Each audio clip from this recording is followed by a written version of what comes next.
man of God. Hello, Papaaprince. You're welcome. Thank you very much. Good to have you here. Yeah, good to have you here too. It's a very nice one. You've been asking me when. Hallelujah. An apostle is here. An apostle. Do you believe that Jesus Christ came for you and I? Yes, I believe firmly. Not just believe. I know. You also believe that those people you saw, you see outside there, drunkard, those who are not doing well, those mad people, Jesus Christ died for them? Yeah, I believe, and not just believe, I know. Papaaprince, the reason I'm using my words carefully is, if I ask someone, do you believe that Nana is the president of Ghana? Or you know? You see, there are two different things. When we're having the elections, you believe, right? Because it's your candidate. But after the mandate was given to you, you move from believing to knowing. So I used to believe, but I have come to know more. So I know that Jesus Christ died for me. He came and he also died for those out there. So I know very well. But for Jesus, we know that Jesus Christ came for us. Okay, you tell us about conversion. We want to know about conversion. God bless you so much. I think we have a short time to actually cram a whole lot of things. But by the grace of God, I'll do my best to be as brief as possible. You know, my journey began, the major part of my journey began after now. That's Michelle Town. We have a town called Kakasunanka. That's where I grew up. So, when I came from a town called Pando to come and stay with my parents, my mom did her best to send me to a church. If I can mention the name of the church, Church of Christ. So I was there, and my mom did very well. One woman who was a sister taught me how to pray. So that's when I began to have those things about God. Now when I went to Church of Christ, they gave me a very good foundation. We used to do Bible quizzes, we used to do short videos, and I was very good. In fact, I had a very good memory, and so I could read the Bible. I could actually win almost every quiz which we did. But the sad thing was, I wasn't a Christian, I wasn't converted. Because even though I used to do those Bible quizzes, I even used to preach when I was in my primary school. I was still a very bad person. I used to be a petty thief, those kind of people who steal items and all those stuff. It was something that I loved so much, and I used to have some weird sexual problem. If I've grown in that kind of attitude, this LGBTQ thing that they are promoting. If you realize I'm one person who speak a lot against it, but it is surprising that those days it was something I didn't have problem with. I didn't have problem with bestiality, bestiality. That's somebody having an affair with an animal. Maybe I didn't have problem with incest. Somebody having an affair with a close relative. There were things I fancied. Meanwhile, I was in a church. We go for evangelism. We do a whole lot. So those were things I was aspiring to actually do and take to a higher level. Aside when I was a petty thief, I recall one of the theft cases. This is actually on the platform, so I'm careful how I place the event here. I remember there's this company, it's a very big company in Tama. They have a recreational center.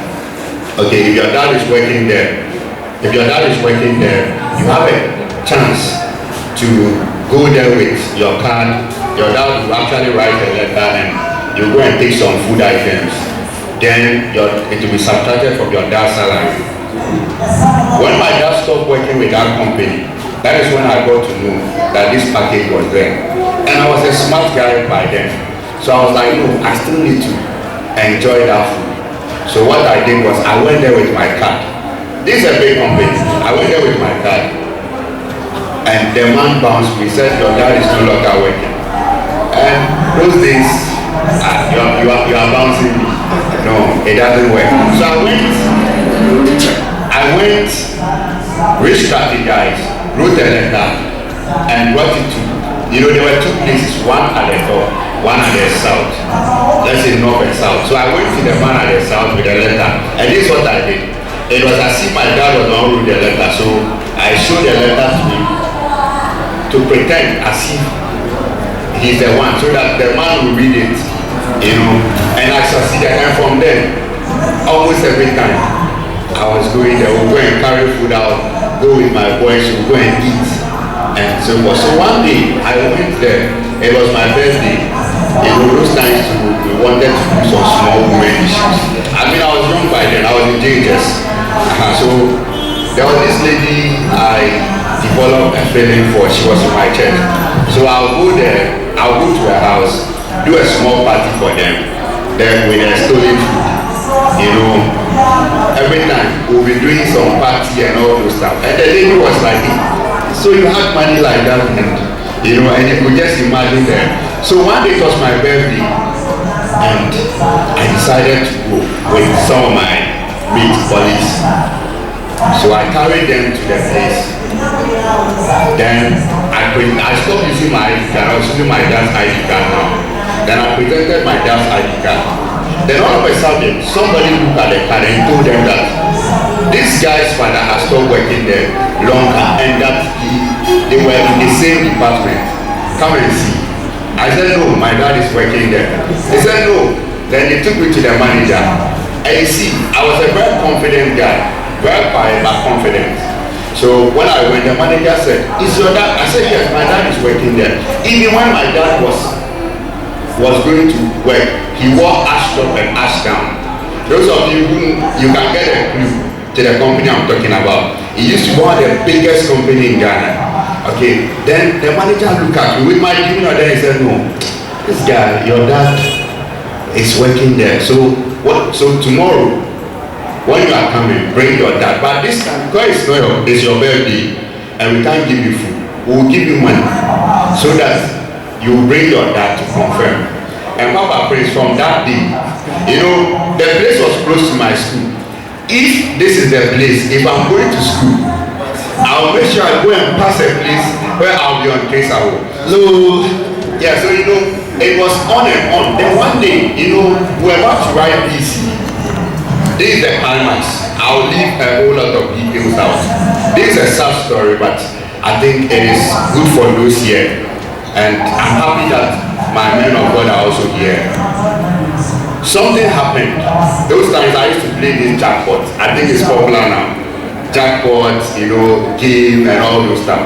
So instead of going to school, I'd rather prefer to go to the game center or the jackpot center to go and enjoy myself. Then I'll use the money which I had, even my fees for this house. And I told the person that I needed money to go home. Then she gave me 1,000 cedis those days. It was a paper. The next day we came to school, not knowing it was one of my mates. Then my mate told me that I came to his house and told the mom that he's owing me and that I've come to take the money. And I said, I look at the guy, I know that if I tell he can beat me. So I was very slim by then. So I looked at it and I said, no, I didn't come to your house. I didn't come to her. He said, okay, when you close, we'll go together. Those times I used to steal people's goods, pass through the window, do a whole lot, maybe take food items, pineapple. When you are selling in the store, I'll just go and pick it, go and send it home. So I swept the guy, and I couldn't come to school the next day. So from then, anytime I need to go to school, I'll go to the seashore, the Manu town, or I'll go to a game center. I needed to come back to school. So what do I need to do? I need to fabricate a story. Now this is a sad story, but we should all learn from it. So I was like, which story will I tell which would actually catch attention? Then I said the only thing, then I remember something. I said, okay, I'll go to a church and tell them that my mom is a witch. And that whenever I'm going to school, she will turn into a man. And my mom was not living with her. I'm living with my stepmom. So I'll say my mom was a witch. And whenever I'm going to school, he would turn into a witch and come and turn into a man and come and send me to the sea and all those stuff. So the story was good. I went to a pastor. He bought into the story. Then we went to my school and I told the head of the school, an R&D teacher. We used to have these R&D teachers. I told him. Then I went and I began in the class. I now became the person who now talked to people about witchcraft activity. Meanwhile, Papaaprince, I have no idea. I don't know anything about that, but I'll gather them. I was confident. Then they called my dad to come in, and my dad came in. From that day, it was trouble. Every time my dad would be praying, he would wake up at 12 midnight. He would wake us up to pray. He was not the one sending me to school. So you see, everybody was now buying. You send me to churches, you send me to pastors, and you'll be praying. And when you are praying, I remember one church where somebody said you can see a pot on my head. Meanwhile, this is a fabricated story. You see, and I wanted the story to gain grounds. So what do? I remember I was good because somebody started suspecting. So I was going to school and I realized that there was this, of course, not to the classroom, but to my normal rounds.